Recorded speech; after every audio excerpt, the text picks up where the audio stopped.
We are going to read Patricia Polacco's book, Thank You, Mr. Falker. This is a true story about Tricia, who is right here. And when she went to school, it's about how she learned to read. I had a daughter whose name was Emma. I have a daughter, and her name is Emma. And she had a hard time reading at school also. And she had a teacher, just like Mr. Falker, but her name was Mrs. Pizzai. And she helped Emma learn how to read. So let's find out how Tricia learned. Patricia Polacco, Thank You, Mr. Falker. That's Tricia. The grandpa held the jar of honey so that all the family could see. Then he dipped a ladle into it and drizzled honey on the cover of a small book. The little girl had just turned 5. Stand up, little one, he cooed. I did this for your mother, your uncles, your older brother, and now for you. Then he handed the book to her. Taste.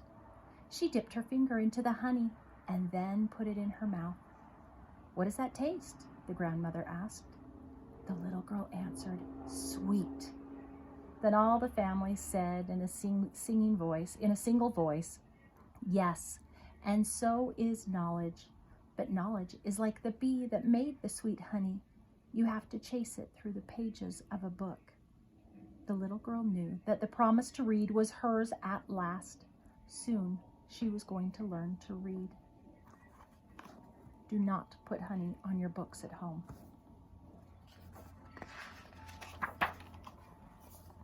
Tricia, the littlest girl in the family, grew up loving books. Her school teacher mother read to her every night. Her red-headed brother brought his books home from school and shared them. And whenever she visited the family farm, her grandfather and grandmother read to her by the stone fireplace. When she turned 5 and went to kindergarten, most of all she hoped to read. Each day she saw the kids in the first grade across the hall reading. And before the year was over, some of the kids in her own class began to read, but not Tricia. Still, she loved being at school because she could draw. The other kids would crowd around her and watch her do magic with crayons. In the first grade, you'll learn to read, her brother said. Can you see she's drawn a house and the grass, and there's a tree and smoke coming out of the chimney? In the first grade, Tricia sat in a circle with the other kids. They were all holding Our Neighborhood, their first reader, sounding out letters and words. They said, boy, and look. The teacher smiled at them when they put the sounds together and got the word right. But when Tricia looked at the page, all she saw were the wiggly shapes. And when she tried to sound out the words, the other kids laughed at her. Tricia, what are you looking at in the book? They'd say. I'm reading, she'd say back to them. But her teacher would move on to the next person. Always when it was her turn to read, the teacher had to help her with every single word. And while the other kids moved up to the second grade and the third grade readers, she stayed alone in Our Neighborhood.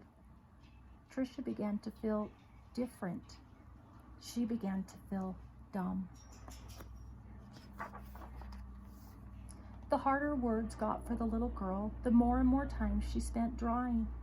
How she loved to draw, or just sitting and dreaming, or when she could, going for walks with her grandmother. One summer day, she and her grandmother were walking together in the small woods behind their farm. It was twilight. That means almost nighttime, but that still has some light. The air was sweet and warm. Fireflies were just coming up from the grasses. See the dots?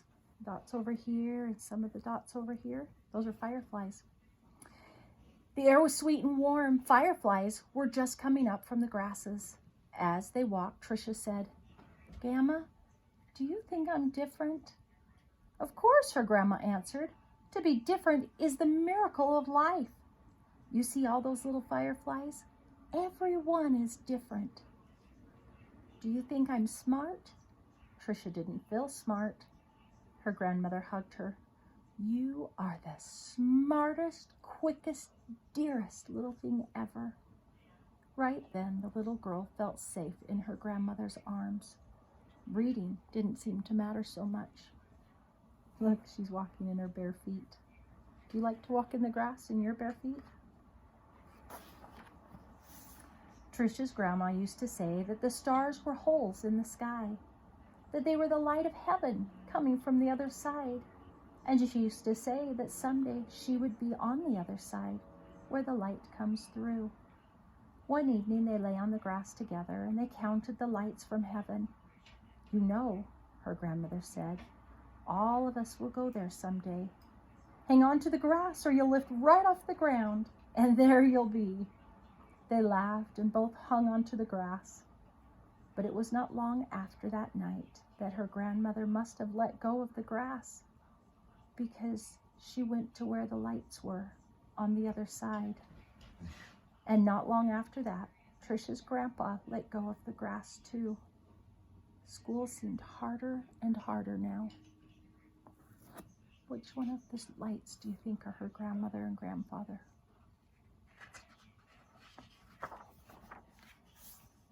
Reading was just plain torture.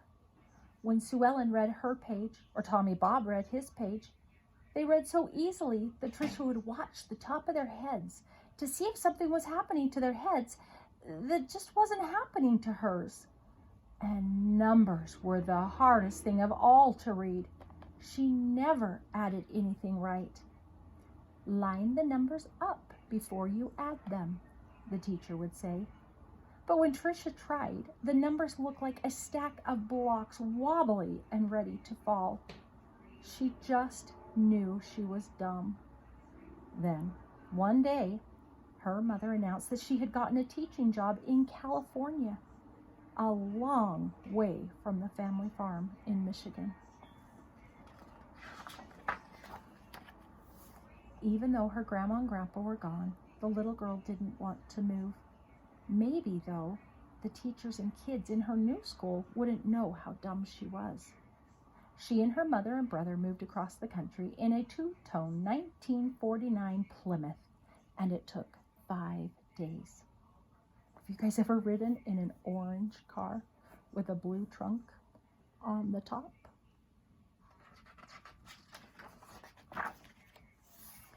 But at the new school, it was the same.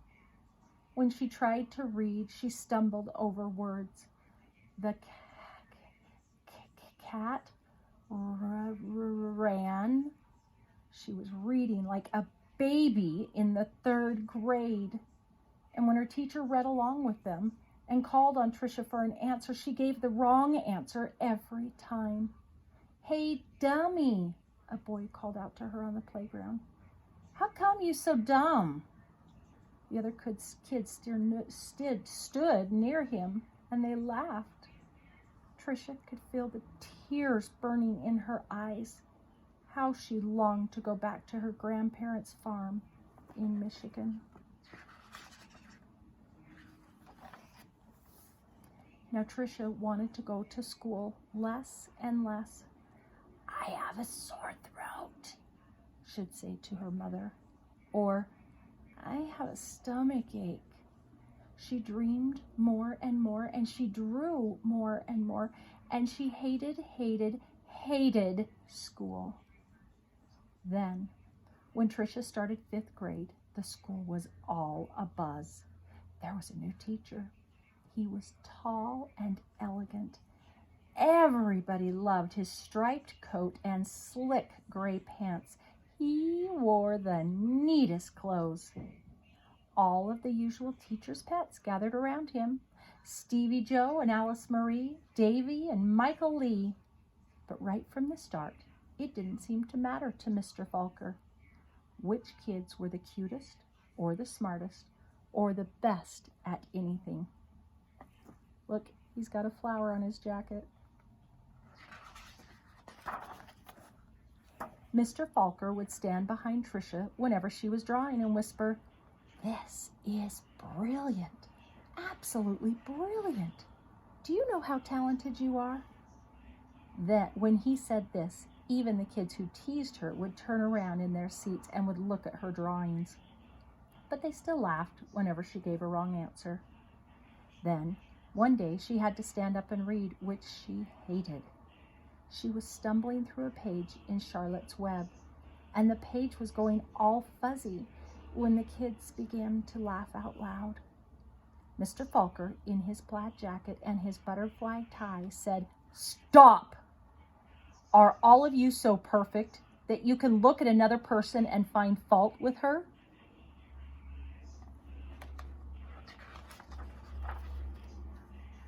That was the last day anyone laughed out loud or made fun of her, except Eric. He sat behind Tricia for 2 whole years, but it seemed he almost hated her. Tricia didn't know why. He waited by the door of the classroom for her to pull her hair. He waited for her on the playground, leaned in her face and called her Toad. Tricia was afraid to turn any corner for fear Eric would be there. She felt completely alone. The only time she was really happy was when she was around Mr. Falker. He let her erase the blackboards. Only the best students got to do that. He patted her on the back whenever she got something right, and he looked hard and mean at any kid who teased her. Look, these are some of the things. Stupid, you don't count. You're ugly. These are the mean things they would say to Tricia. None of them are true. But the nicer Mr. Falker was to Tricia, the worse Eric treated her. He got all the other kids to wait for her on the playground, or in the cafeteria, or even in the bathroom, and to jump out and call her stupid or ugly. And Tricia began to believe them. She discovered that if she asked to go to the bathroom just before recess, she could hide under the inside stairwell during free time and not have to go outside at all.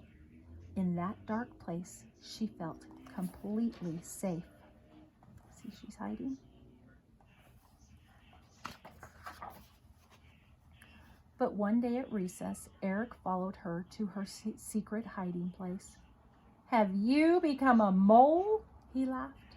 And he pulled her out into the hallway and danced around her. Dumbbell, dumbbell, maggoty old dumbbell. Tricia buried her head in her arms and curled up in a ball. Suddenly, she heard footsteps. It was Mr. Falker. He marched Eric down to the office. When he came back, he found Tricia. "I don't think you'll have to worry about that boy again," he said softly. "What was he teasing you about, little one?" "I don't know," Tricia shrugged. Tricia was sure Mr. Falker believed that she could read. She had learned to memorize what the kid next to her was reading. Or she would wait for Mr. Falker to help her with the sentence. Then she'd say the same thing he did. "Good," he would say. Then one day, Mr. Falker asked her to stay after school and help wash the blackboards. He put on music and brought out sandwiches as they worked and they talked. All at once he said, "Let's play a game. I'll shout out letters. You write them on the board with the wet sponge as quickly as you can." "A," he shouted. She wiped a watery A. 8, he shouted. She made a watery 8. 14, 3, D, M, Q, he shouted out. He shouted out many, many letters and numbers. Then he walked up behind her, and together they looked at the board. It was a watery mess. Tricia knew that none of the letters or numbers looked like they should. She threw the sponge down and tried to run. And you see right there?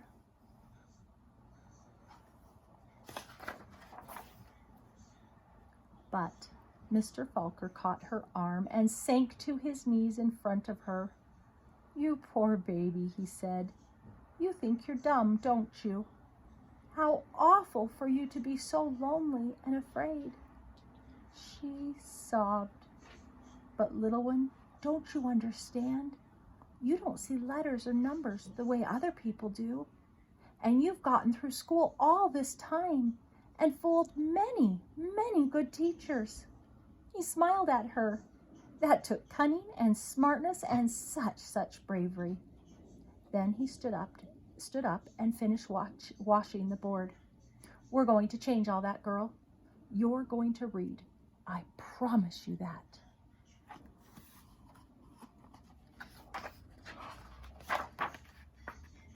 Now, almost every day after school, she met with Mr. Falker and Miss Pleasy, a reading teacher. They did a lot of things that she didn't even understand. At first, she made circles in sand and then big sponge circles on the blackboard, going from left to right and right to left. Another day, they flicked letters on a screen, and Tricia shouted them out loud. Still other days, she worked with wooden blocks and built words. Letters, letters, letters, words, words, words, always sanding them out, and that felt good. But she thought she'd read the words, but though she'd read words, she hadn't read a whole sentence. And deep down, she still felt dumb. Then, one spring day, had it been 3 or 4 months since they had started, Mr. Falker put a book in front of her. She'd never seen it before. He picked a paragraph in the middle of a page and pointed at it. Almost as if it were magic, or if a light poured into her brain, the words and the sentences started to take shape on the page as they had never had before.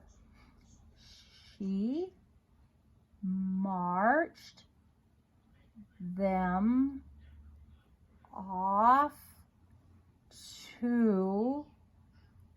Slowly she read a sentence, and then another, and finally she'd read a paragraph.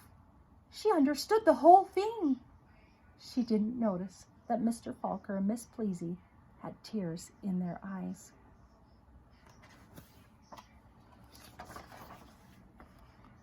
That night, Tricia ran home without stopping to catch her breath.